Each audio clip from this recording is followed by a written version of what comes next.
میرے نبی پاک علیہ الصلوۃ والسلام کے غلام حضرت طارق بن عبداللہ رضی اللہ تعالیٰ عنہ فرماتے ہیں کلمہ پڑھنے سے پہلے ایک دفعہ ہمارا سارا قبیلہ تجارت کے لیے نکلا تھا، اور اس وقت منظر یہ ہوتا تھا کہ ہم اپنی عورتوں کو بھی ساتھ لے جاتے تھے.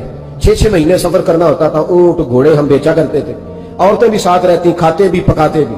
کہتے ایک سفر سے ہم واپس آ رہے تھے تو مدینے کے باہر صحرا میں ہم نے پڑاؤ کیا، اکیلے رسول پاک صلی اللہ علیہ وسلم. پھر ایک دفعہ پڑھیے گا صلی اللہ علیہ وسلم، ایک دفعہ پھر کہیے گا صلی اللہ تعالی علیہ وسلم. کہتے ہیں نبی پاک تنہا اکیلے حضور نہ سیر کرتے کرتے کرتے کرتے ہمارے قافلے کے پاس سے گزرے، خیمے لگے تھے، پڑاؤ کیا، محبوب تشریف لے آئے.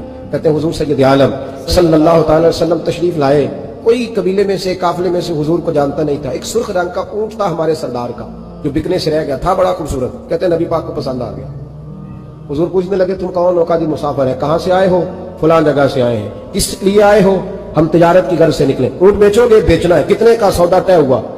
اس نے کہا اتنے لینے، حضور نے کہا اتنے دینے. بات طے ہو گئی. کہتے ہیں لگام حضور نے پکڑی اور فرمانے لگے وہ سامنے میرا شہر ہے جس کا نام مدینہ، سبحان اللہ، وہ میرا شہر ہے. میں ابھی مدینے جاتا ہوں، اپنے غلام کو بھیجتا ہوں اور تمہیں آ کے نہ قیمت دے جاتا ہے. محبوب گھوڑے کی لگام تھا، اونٹ کی لگام تھا، میں نکیل تھا، میں اونٹ کا سرخ رنگ کا. حضور لے کے جب نکلے نا، تھوڑا سا چند قدم آگے گئے تو ان میں سے ایک شخص بولا، کہنے لگا سردار اب سیانے لوگ ہیں، سمجھدار ہیں.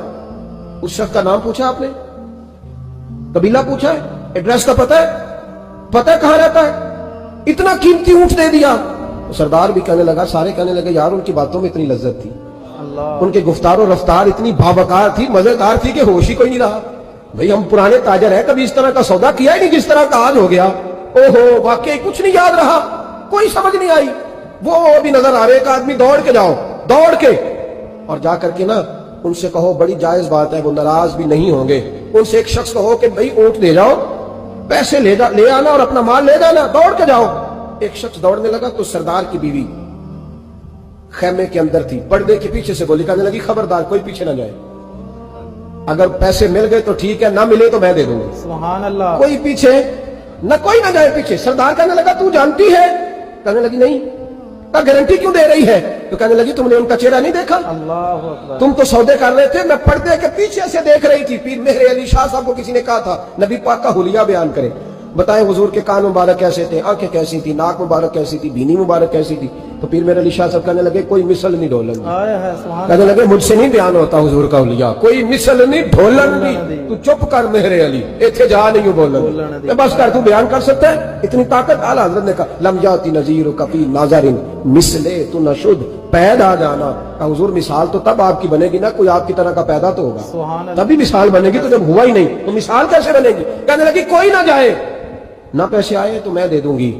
میں تو پردے کے پیچھے سے دیکھ رہی تھی، ان کے چہرے کا وقار دیکھا، ان کی آنکھوں کی روشنی دیکھی، ان کے لفظوں کا حسن دیکھا. تم 50 باتیں کرتے تھے، وہ ایک جواب دیتے اور گنے چنے لفظ بولتے تھے. ان کی سادگی کا وقار دیکھا. جانے دو، نہ پیسے آئے تو میں دوں گی. کہتے حضور گئے، تھوڑی دیر کے بعد ایک کالے رنگ کا حبشی غلام آیا، پیسے بھی پکڑے اور اپنی چادر میں نا کھجورے باندھ کے تو پیچھے ڈالی ہوئی.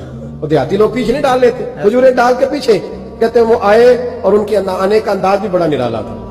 کہتے ہیں وہ جھومتے جھومتے اللہ کا ذکر کرتے، اللہ الصمد کرتے پہنچ گئے اور آگے کہنے لگے تم سے میرے نبی نے اونٹ خریدا؟ سبحان اللہ. تم سے؟ ہم سے خریدا ہے. کہنے لگے یہ تمہارے پیسے؟ اور پھر چادر کھول کے صحرا پہ بچھا دی. کہنے لگے یہ تمہارے پیسے اور کھجورے کھاؤ، میرے نبی نے تحفہ بھیجا ہے. سبحان اللہ. کھاؤ، حضور نے تحفہ بھیجا ہے. تو وہ سردار کی بیوی اوٹ ہٹا کے کہنے لگی اور کالے رنگ کے حبشی غلام انہیں کھجورے کھلا اور مجھے اس عزت والی ماں کا نام بتا جس کے گھر میں ایسا لال پیدا ہوا. سبحان اللہ. انہیں کھجورے کھلا اور مجھے اس عظمت والے باپ کا نام بتا جس کے گھر میں ایسا پھول کھلا ہے. وہ قبیلہ تو بتا تو صحیح، وہ کون تھے؟ 2 گھڑیاں رکے ہیں پر خوشبو ہی پھیل گئی ہے، رنگ ہی بدل گیا. تار کوئی مثل نہ ڈھولن دی. تو چپ کر مہر علی، ایتھے جا نہیں بولن دی. حضرت طارق بن عبداللہ کہتے ہیں جناب بلال فرمانے لگے وہی تو اللہ کے آخری رسول ہے، وہی تو خاتم المرسلین ہے، وہی تو ہے جنہیں اللہ نے ساری انسانیت کے لیے نمونہ عمل بنایا.